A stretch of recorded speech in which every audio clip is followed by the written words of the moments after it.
Hey, I want to welcome Kennesaw Happenings to our podcast. We're here at Overture, and we're right next to the Academy Sports, right behind QT and Popeyes. So in the studio, I have a gentleman that I didn't know until 2 weeks ago, and he spoke at our Kennesaw Business Association, and he absolutely crushed it. And you'll understand why I think this topic is one that you'll be interested in. So, Preston, tell our viewers who you are, what you do, and who you serve. Well, thanks, Pete. So who am I? My name is Preston Poore. It's kind of like no money with an E on the end. So that's how you say it. I have been married to my bride, Carla, for over 30 years. We live here in Atlanta. Got two kids. They're adult kids. One, my daughter, Caroline, lives in New York City, and my son, Benton, lives here in Atlanta.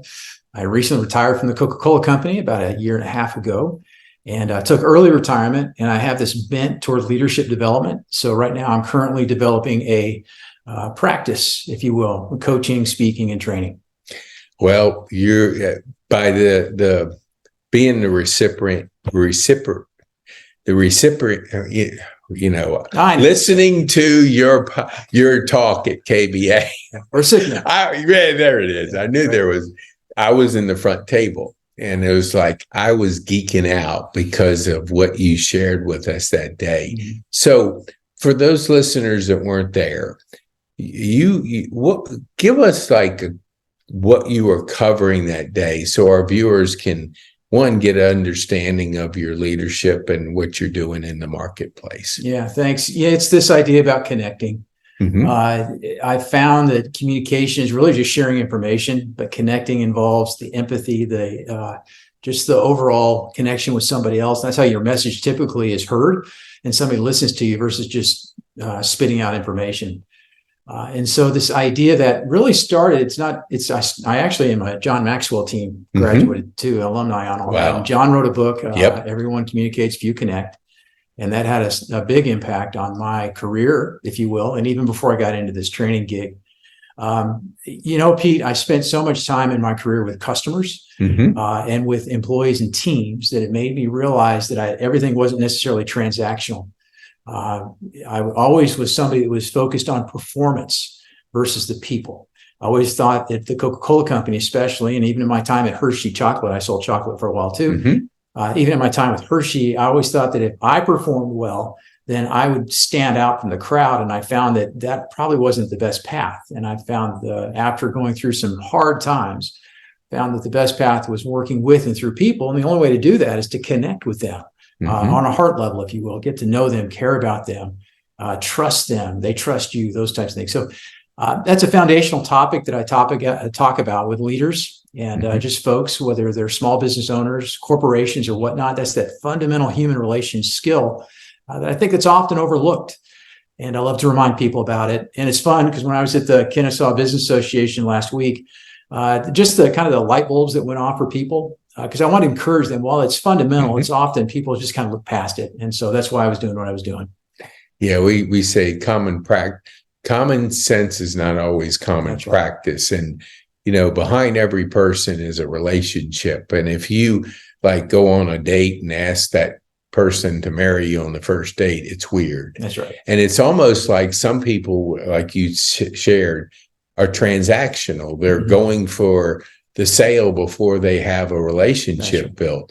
So you made one of your slides was really impactful. So transaction versus relationship, and then high achiever versus a low achiever. Sure. Tell our viewers what you covered that day and what the difference is. Yeah, there's a study that was done about 16,000 people, and they wanted to see if there was a correlation about the connection between people and actually how they performed. And so what I did in that section is I have a chart and I set it up and I walk people through the columns. And the net of the whole thing is that to be a high achiever, you have to learn how to connect with people, actively listen, take their best interest in heart, those types of things. And I contrast that with the average achiever, if you will, and the low achiever.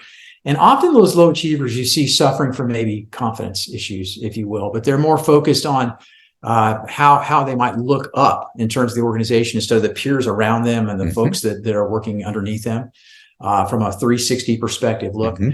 They're also more worried about policy manuals, following rules. They don't ask advice from anybody.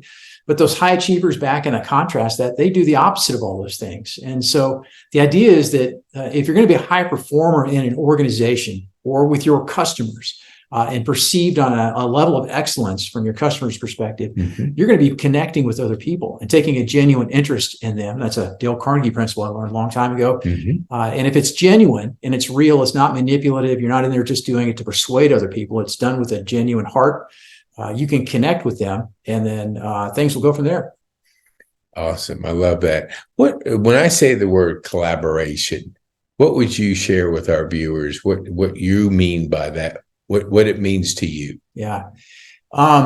Collaboration is the ability to work together with different points of view, diversity of thought, if you will, to create something, innovate something, offer something that is of excellence.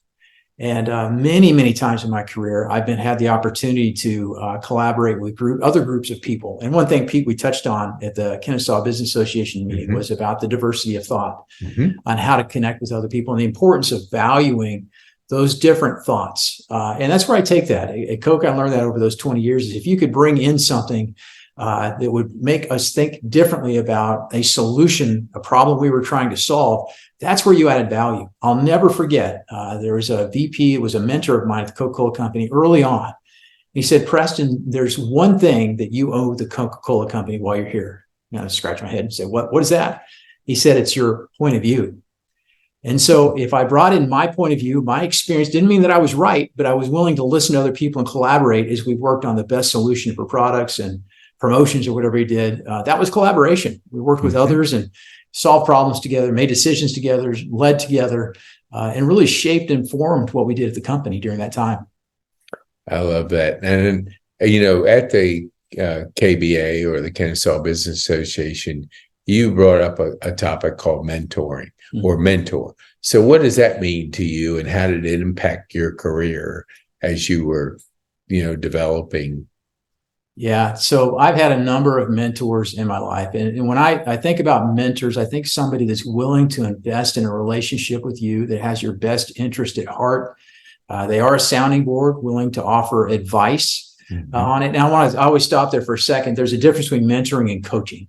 I don't know if your folks are familiar with that or not, but mentoring in my mind really is pouring into somebody's life. Coaching is pulling something out of somebody, where you ask them a series of questions to help them become self-aware, or what are the solutions on that. And then in that, you can interject with advice. But back to mentoring. Mentoring is really that pouring into somebody where you take your experience, you help build them over time. They can come to you and ask for help with problems they're trying to solve, decisions they're trying to make, relational conflict that they're faced with, career choices, those types of things. And you can lean in with them and walk alongside them and really help them in their careers. It really, Pete, I'm sure, like you, having many mentors in my life, it also gave me the desire to mentor other people too. Right. And so you want to pass that on. And there's nothing that makes my heart sing more, gives meaning to what I do, than actually pouring into somebody's life. It's kind of funny. My last name is Poore, just a little bit different way. Yeah. Pouring into other people. Yeah.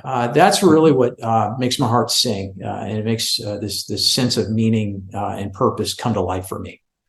Yeah, we had, when we connected on LinkedIn, we had some similar mutual friends, and one of them is Michael Esco, and I know he's poured into men over many, many years. So how is your journey with, your work journey and your faith journey? How has that helped you, or what could you share with our viewers that has maybe had an impact on you? Sure. I'd go back to this performance and people piece that I mentioned earlier on, and thinking again that my performance would make me stand out and shine in the organization. What it ended up doing was creating a wake of collateral damage behind me because I really didn't care. It was more about the what than the how. And I discovered that the how was important. There was a number of things that happened in my career. I had to get executive coaches and things like that. And it wasn't until 2005 that I surrendered my career to the Lord. I gave my life to the Lord back in 8th grade, 1980. So that kind of dates how old I am. But I didn't surrender my career until 2005.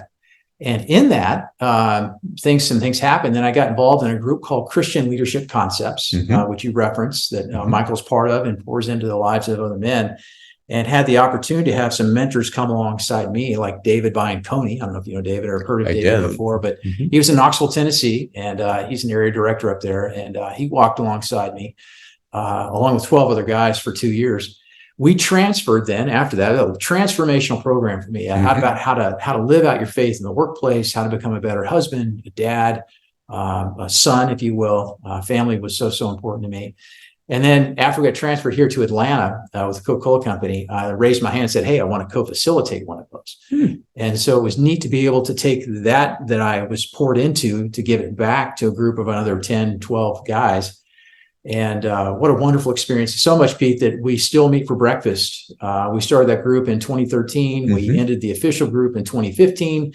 And gosh, we're 9 years out, 10 years out plus, or whatever that number is. I can't do my math. I'm a marketing guy, not a math guy. But anyway, 10 years or whatever, we've met for breakfast, had studies and stuff like that, but we still have a connection and still pray for each other. So my faith and the way I lived out in the workplace is such an important piece now. And my hope is that I can share that with other people and help them grow in that way too. I love that, because I think that 2-year journey that CLC puts guys on, or the path that we are on, you have a chance to really get to know people. Sure. It's not like a 6-week short story or a short course on something.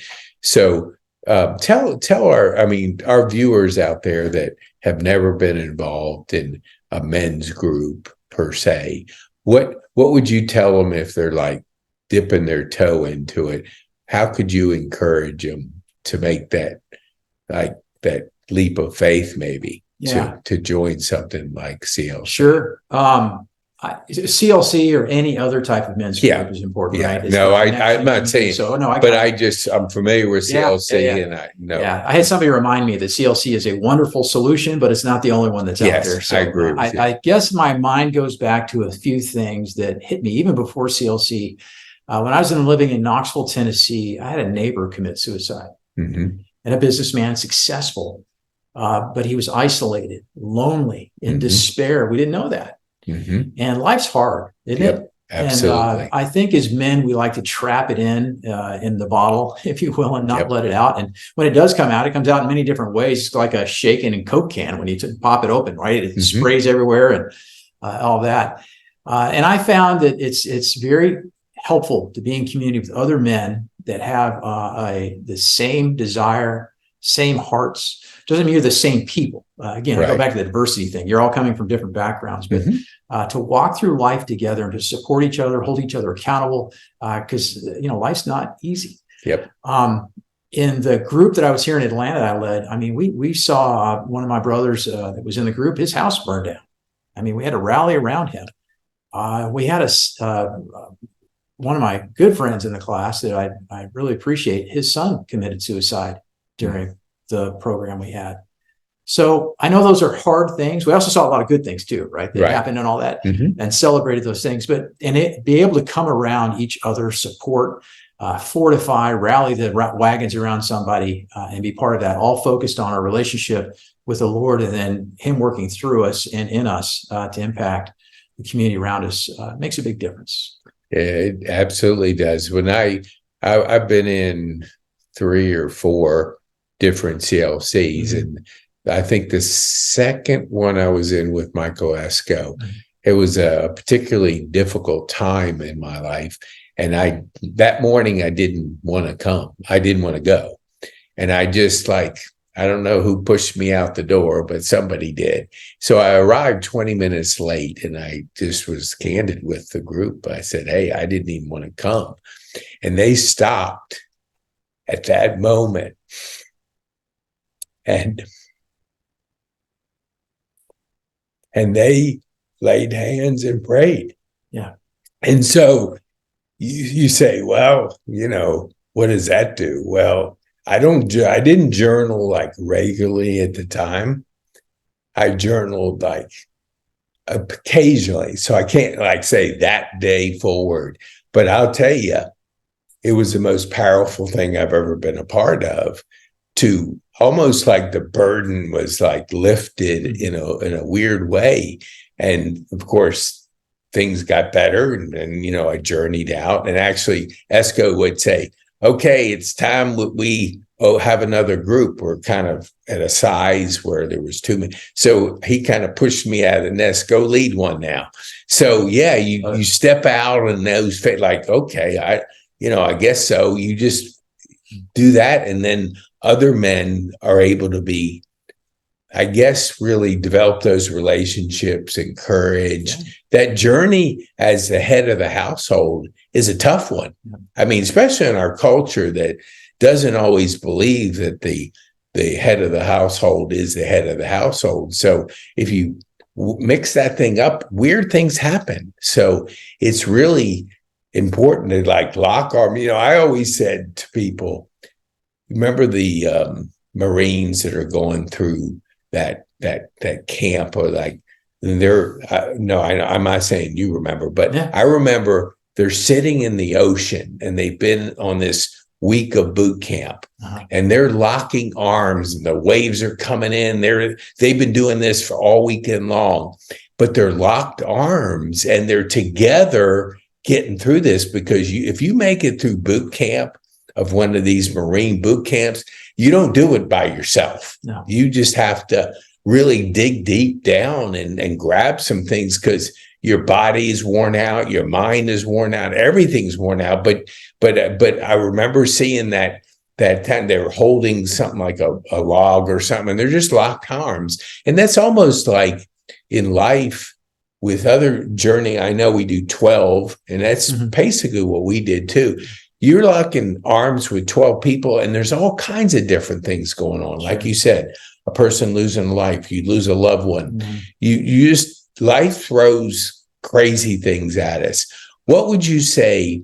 Did you all of a sudden, Hershey to Coke, what point did you embrace, men's group or that part of your faith? Was it halfway through Hershey? Was it through Coke? What stage of your life did you really grasp onto that? Well, like you, I wish I could name an exact date. I mentioned the 2005 date is the Lord day. I guess the year that I surrendered my career to the Lord. Mm-hmm.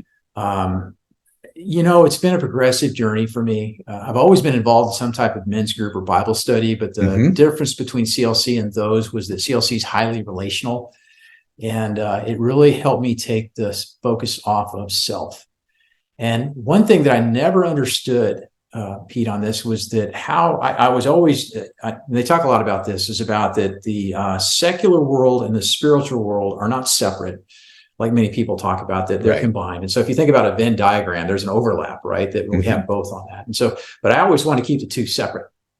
And I never understood how, and I never really actually had good role models at this about how to live out my faith in the workplace. And so it was over time that took place. It was through some really heavy adversity and trials that God got my attention and said, hey, wait a second, there's a different way to do this. The events, the people, the circumstances, the places I was in that made that happen. And I would say during my time in Knoxville, and that first time I went through CLC, that was kind of a foundational piece and also a polishing piece for me, because then once that happened, then I moved on and came to Atlanta and had all kinds of different opportunities. So for me, it was more of a progressive journey through it, and not just a one-day thing that, hey, the light bulb went off. And I wish it did. I wish it had gone off much earlier, and I would have figured it out earlier and not create all the consternation, if you will.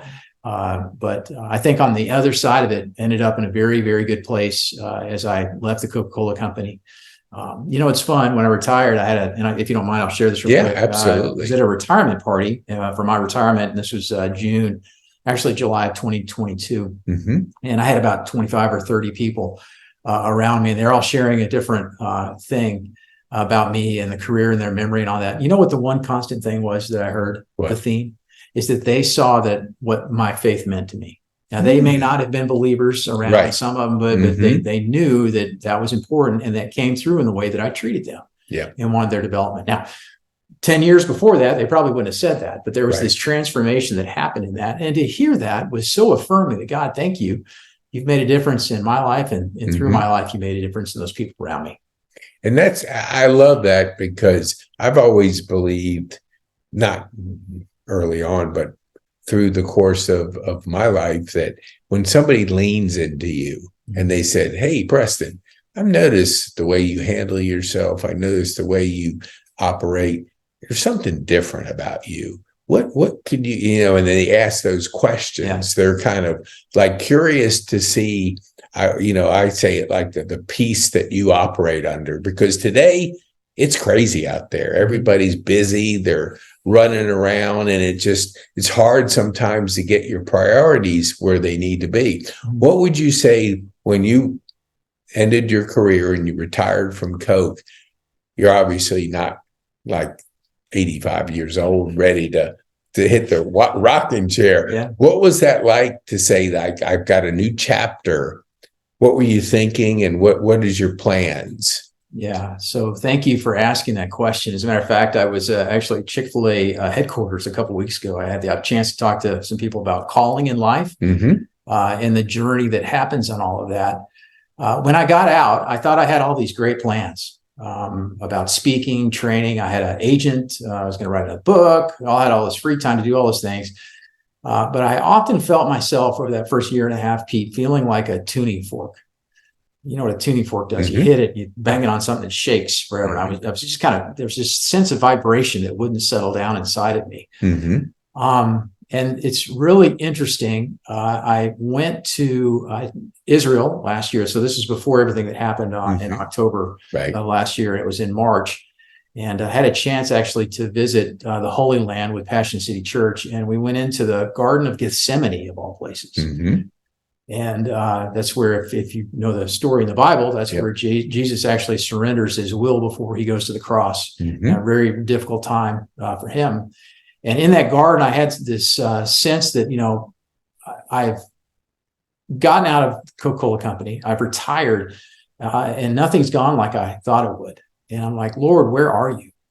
And in that moment where we had a chance to have a quiet time in Gethsemane, I bowed my head and said that. And I just heard two words. And it was, follow me.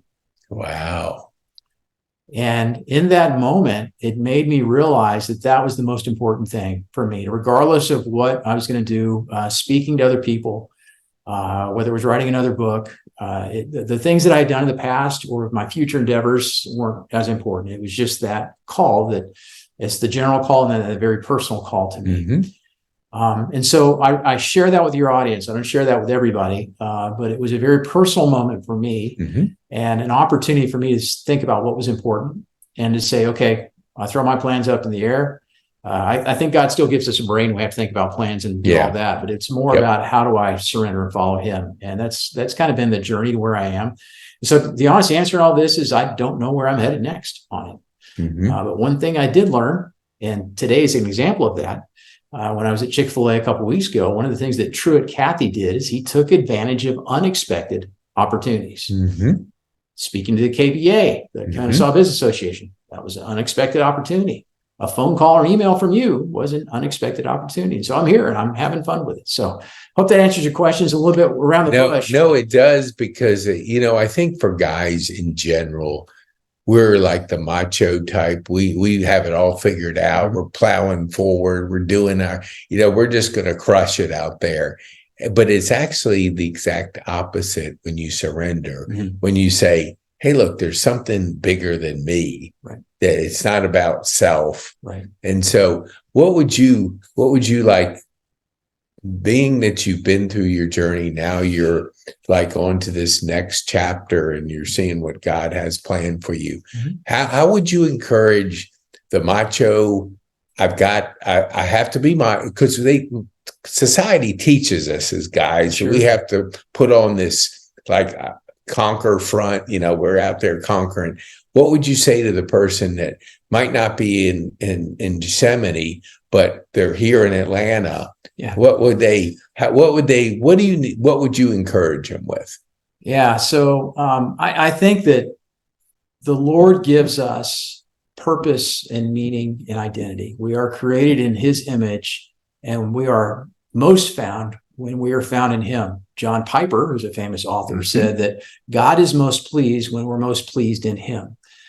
God meant us for a relationship. And John Donne, who's another famous author, said that no man is an island. And I think that what you're saying is that a lot of men think they're islands, and that's really not the case. And so I found that it's not a crutch. I remember somebody telling me that my faith was a crutch. It ain't a crutch. It's a relationship. Mm-hmm.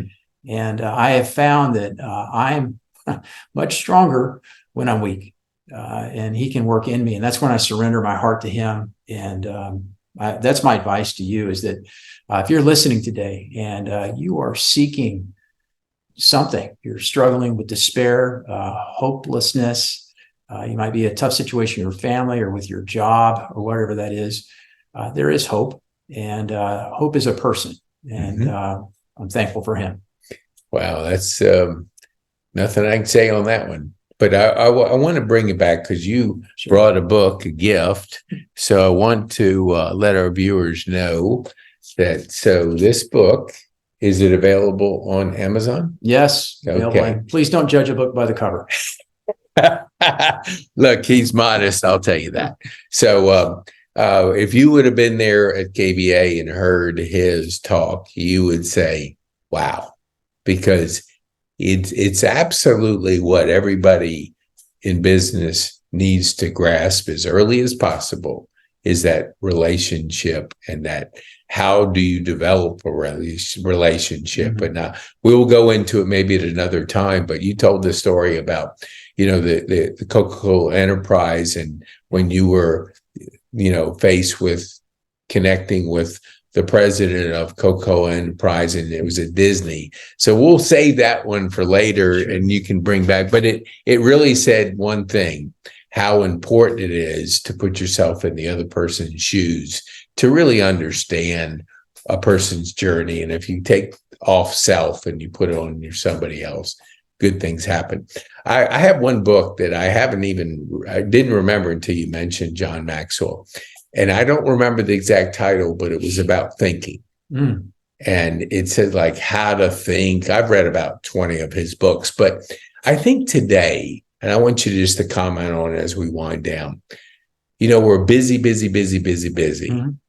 And thinking has become, because of our cell phones and just the connection to digital and all that, it's almost like a lost art of really having that thinking time. What does thinking mean to you as far as how you approach that topic? Yeah, thanks. John Maxwell's book is Thinking for a Change. Yes, that's it. That's ding, it. Ding, ding. Good answer. Yeah. Good answer. You got it. That's it. It's on my back. I have it. Yeah. It's back there somewhere. Yes. So yes. Thinking for a Change. Yep.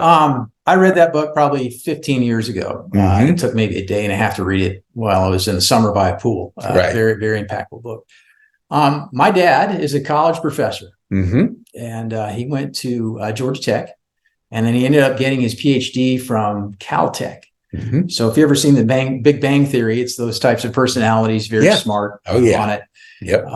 My dad, actually, not to brag on him, but we have a family business in Colorado, but it spawned out of an idea that he had about how to track objects in the sky. Mm-hmm. And so his technology actually sits on the president's desk in case of some type of a missile attack. Wow. So pretty brilliant guy. Yes. But still my dad. I know him as my dad, my friend and mentor. But my dad said one thing to me that I share with people all the time. He said, Preston, many people are taught what to think. They're not taught how to think. Yep. They're taught what to think, not how to think. And I really push people a little bit about, okay, so I appreciate what they say. What do you say? How do you think about something? I wrote another book called, and this is not to plug books, but we want to know from our guests really what books are out there that you've written and authored. So thinking about how to make decisions, I wrote a 21-day devotion called 21 Days to Sound Decision Making. Mm-hmm. And in that, one of the devotion days in there is about how to think. And there's 4 that I kind of tip my hat on. And one is critical thinking. How do you critically think about something? Creative thinking, analytical thinking, and then also strategic thinking. And if you can figure out those 4 types of thinking, you can become a well-rounded business person, a general manager, and not pigeonholed into one area. But if you can think all this, so important to be able to think. Now, I'm not a rocket scientist. I hate to tell you, like my dad is. I'm not the smart one in the family, right? But I do have a creative bent, And so when I combine my creative bent with some of that critical thinking that helps me solve problems better, I think strategically, so I don't look just at the here and now, I look out. And then the analytical piece was something I was able to build at the Coca-Cola Company, and looking for insights and data about, and then putting marketing plans together to have a competitive advantage. So that's a long way to answer that. My dad's simple asking that question or making that statement to me, and many times in conversation, my dad would say, "What do you think?" Made a big difference for me. I love it. Now, I promised that we have a lunch date with Michael Esco, and I don't want him sitting there alone going, where is my guys? I thought they told me it was a together kind of lunch. So tell our viewers, how can they get a hold of you, and what would be the best way? Because as far as speaking, you want Preston to be speaking to your group, whether you're a Rotary, Kiwanis, Business Association. So give our viewers your information so they can get a hold of you. Well, thanks, Pete. You're very kind. I appreciate that. So I guess the easiest way to get in touch with me is twofold. One is to connect with me on LinkedIn, Preston Poore, Poore, or you can go to my website, and it's prestonpoore.com. Really simple. And love to hear from you. Awesome. All right. So we will also put in the show notes links to Preston's books and to that information. So if you're driving, don't multitask. Just go to the show notes and you'll be able to get it. So before we leave, tell our viewer, and I want to ask one question before that.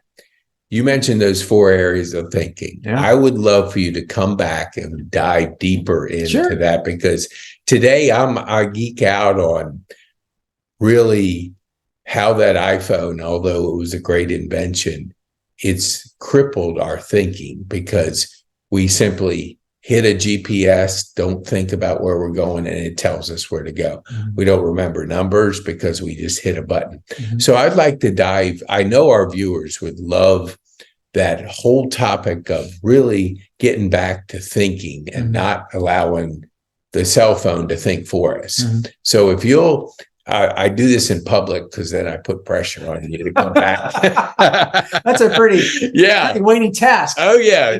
We know how to twist arms ethically, of course. So tell our viewers, like, what would you want the one thing for them to take home from our time on the podcast? God, we covered a lot of ground and got pretty transparent and vulnerable. But you know what? That's part of connecting. Isn't it? Building trust with others and relationship and the ability to open up. And again, your question about men typically don't do that. And the only reason I do that now is because I've learned how to from great mentors in my life. And I've seen the benefit from it. And if I can help others do the same, you build tremendous relationships at work, at home, in the community. So that's my takeaway, is how to build relationships and connect. Wow. And I won't say in a golfer sense, but in a baseball sense, you just hit it out of the park. So for my golfers, you're going to have an analogy of baseball. So thank you, Preston, for being with us. We appreciate you coming in this rain, because if you're listening to this, it's a rainy day here in Tennessee. Thank you so much. Thanks, Pete.